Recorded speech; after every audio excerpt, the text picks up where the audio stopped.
ہم لوگ انشاءاللہ تبارک و تعالی اپنے علم حدیث کے فن کو سیکھنے کی ابتدا کتاب مشکات المصابیح سے کر رہے ہیں۔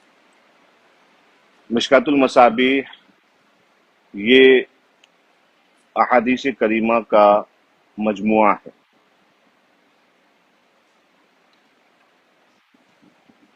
اس کی خصوصیت اور اس کی خاصیت انشاءاللہ ہم درسگاہ میں دیکھیں گے۔ فی الحال تبرک حاصل کرنے کے لیے ہم لوگ یہاں پر چند نکات سے اپنے اس درس کی انشاءاللہ تعالی ابتدا کریں گے۔ سب سے پہلے تو یہ سمجھنا ہے کہ حدیث کسے کہتے ہیں۔ رسول اللہ صلی اللہ علیہ وآلہ وسلم پیغمبر اسلام، اللہ کے آخری نبی، جو اللہ کی آخری رسالت لے کر، آخری پیغام لے کر تشریف لائے، جسے ہم اور آپ قرآن کے نام سے جانتے ہیں۔ شریعت اسلامی کے احکام 4 دلیلوں سے ثابت ہوتے ہیں، جنہیں ہم لوگ اصولی اصطلاح میں ادلہ شرعیہ کہتے ہیں۔ ادلہ شرعیہ یہ 4 ہیں: قرآن، حدیث یا سنت، اجماع اور قیاس۔ جس فن کی کتاب ہمارے سامنے ہے، یہ تشریع اسلامی میں ثانوی پوزیشن پر آتی ہے، ثانوی درجے پر آتی ہے، دوسرے درجے پر قرآن کریم کے بعد۔ حدیث آقا کریم علیہ الصلاۃ والسلام کے قول کو کہتے ہیں، یعنی جو رسول اللہ نے فرمایا، یا رسول اللہ کے فعل کو کہتے ہیں، یعنی رسول اللہ نے کیا، یا رسول اللہ کی تقریر کو کہتے ہیں، یعنی رسول اللہ نے نہ کہا نہ کیا، مگر رسول اللہ علیہ الصلاۃ والسلام کی موجودگی میں ان کے کسی مصاحب نے، کسی صحابی نے کیا یا کرا، اور رسول اللہ اس پر خاموش رہے، یعنی آپ نے اس کو منع نہ فرمایا۔ السکوت یدل علی الرضا، یعنی خاموشی یہ رضا مندی پر دلیل ہے۔ اور چوتھی چیز جسے حدیث کہا جاتا ہے وہ ہے سیرت رسول، یعنی کہ صحابہ نے رسول اللہ علیہ الصلوۃ والسلام کی صفات کو بیان فرمایا، آپ کو اوصاف کو بیان فرمایا، اور اسی حدیث میں شمار کیا جاتا ہے۔ بہت سارے لوگ آج کل ایسے کہتے ہیں کہ ہمارے لیے قرآن کا اور ہمیں سے قرآن سے دلیل پڑھنا ہے۔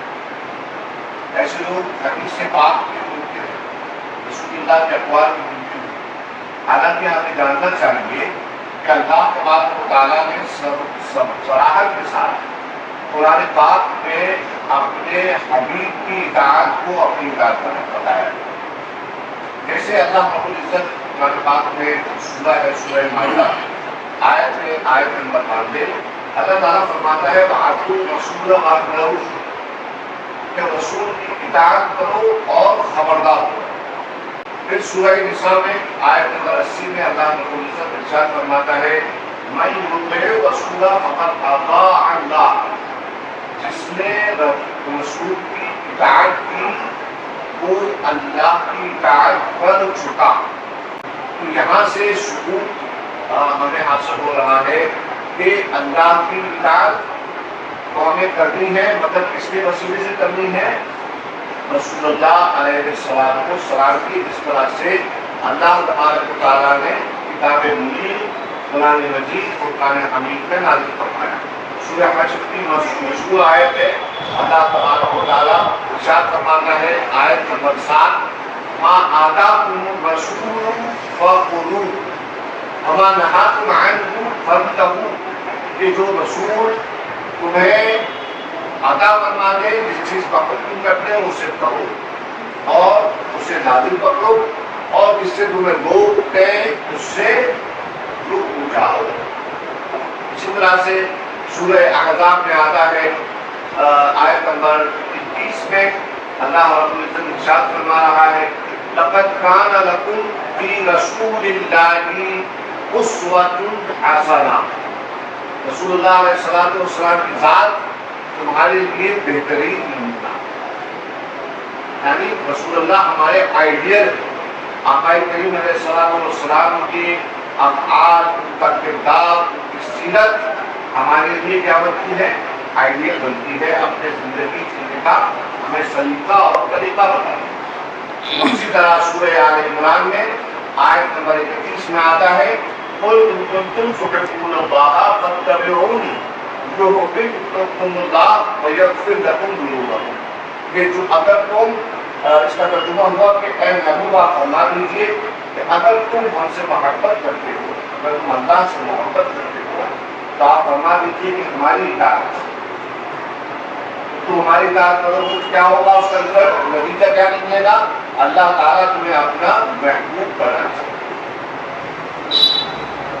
تو ہم لوگ حدیث پاک کو یعنی سنت رسول کو پڑھنے کے لیے اس کتاب کو ہم لوگ انشاءاللہ تعالیٰ سے شروعات کر رہے ہیں۔